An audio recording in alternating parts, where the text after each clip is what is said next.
Alright, I'll be reviewing a Pioneer4You IPV8. I've had it for maybe 3 months now.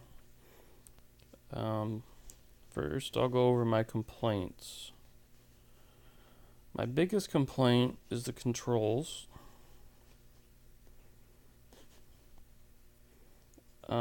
It's fine in temperature control mode, but there are problems in the wattage mode. And the problem is these buttons. I stick it in my pocket, and it fairly often, maybe 20% of the time I keep it in my pocket for a good amount of time, it'll do this. And so when I pull it out, it will either be in 230 watts or, if I'm lucky, 10 watts. So every time I pull it out after it's been in there a good amount of time, I have to just do that, check the wattage, and readjust it. And once it's at 230 and you fire it, it kind of screws up the element in here, which sucks.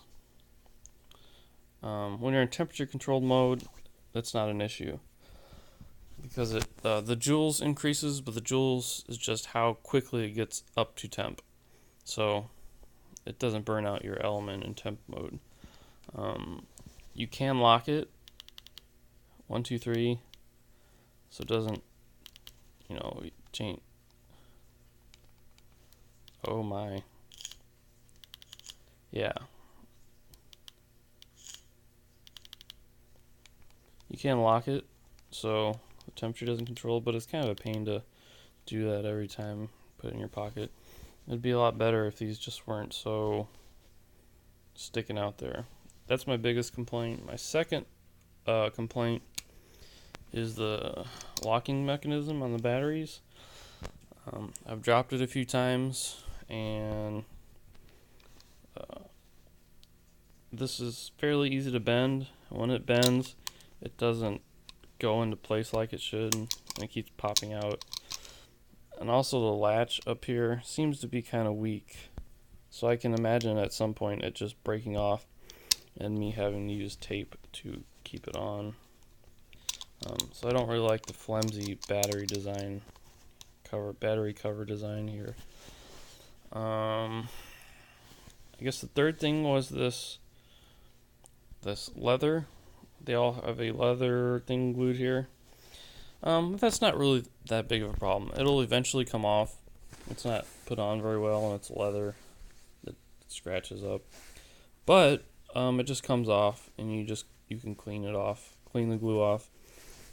And once you do that, it's just like a normal mod. So that's not really a big deal. Mine came off after about 2 months.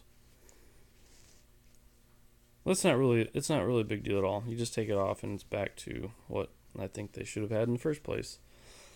I'm pretty impressed with how well the paint holds up compared to some other ones I've had.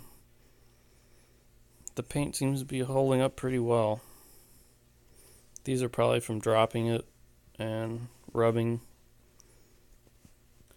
I actually don't mind that. Once the paint comes off, it seems like it'll just be like a stainless steel silver mod. And those are my only complaints about it.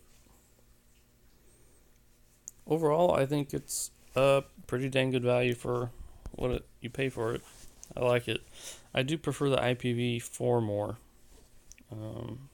So I might go back to that next time around. But it's a decent mod. There you go.